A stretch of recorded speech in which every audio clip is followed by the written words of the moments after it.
السلام علیکم ورحمۃ اللہ وبرکاتہ۔ بخاری شریف کے اندر ایک حدیث موجود ہے، امام بخاری رحمۃ اللہ علیہ نے باب باندھا ہے، باب من استبرأ لدینہ و عرضہ۔ اس باب کے تحت ایک لمبی حدیث ذکر فرمائی ہے اور اس کے آخر میں یہ الفاظ ذکر کیے ہیں کہ الا ان فی الجسد مضغۃ اذا صلحت صلح الجسد کلہ واذا فسدت فسد الجسد کلہ۔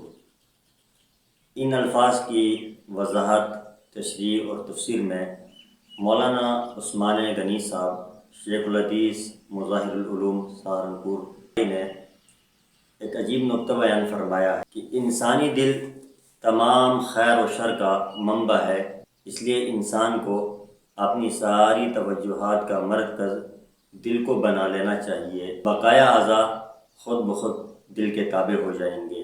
حضرت مزید لکھتے ہیں کہ دل کی مثال ایک ملک کی طرح ہے جس کے مختلف شہر ہیں، اور پھر اس ملک کا ایک دارالحکومت ہوتا ہے۔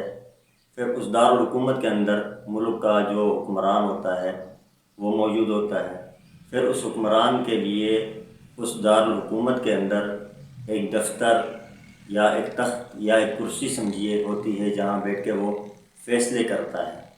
اگر ملک کا حکمران اور بادشاہ مضبوط ہوگا تو ملک کے ہر شہر میں اس کا کنٹرول ہوگا۔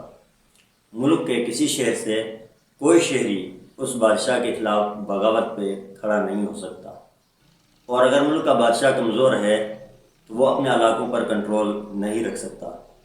اوپر سے وہ آرڈر جاری کرے گا لیکن اس کے محتاج جو افراد ہیں وہ اس کے آرڈر کو قبول نہیں کریں گے۔ کبھی ایک علاقے سے لوگ باغی بن کر سامنے آئیں گے، کبھی دوسرے علاقے سے لوگ باغی بنیں گے۔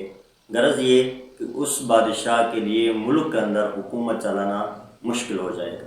بیائی اسی طرح انسان کا جسم ایک ملک کی طرح ہے، اور انسان کے جسم کے اعضاء، آنکھیں، زبان، کان، ہاتھ، پاؤں، یہ اس ملک کے شہروں کی طرح انسانی جسم کے اس ملک کے شہر ہیں۔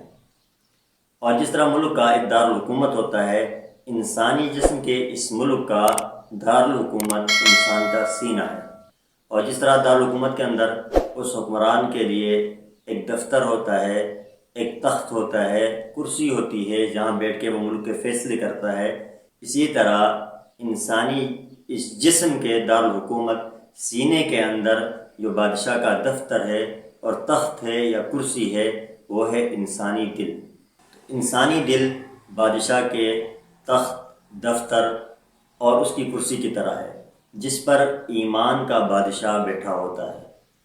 تو جس طرح دنیا کے ملک کے دارالحکومت کے اندر بادشاہ کے دفتر میں بادشاہ اور حکمران بیٹھ کر فیصلہ کرتا ہے، اسی طرح انسانی جسم کے اس ملک کے اندر جو دارالحکومت ہے سینہ، اس کے اندر جو کرسی ہے بادشاہ کی، اس کے اندر ایمان کا بادشاہ بیٹھ کے فیصلے کر رہا ہوتا ہے۔ اگر ایمان کا بادشاہ مضبوط ہوگا تو سارے اعضاء پر کنٹرول رکھے گا۔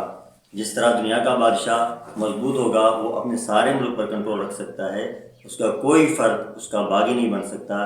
بیائی اسی طرح اگر ایمان کا بادشاہ مضبوط ہے تو انسان کے جسم کے ہر جز پر اس کا کنٹرول ہوگا۔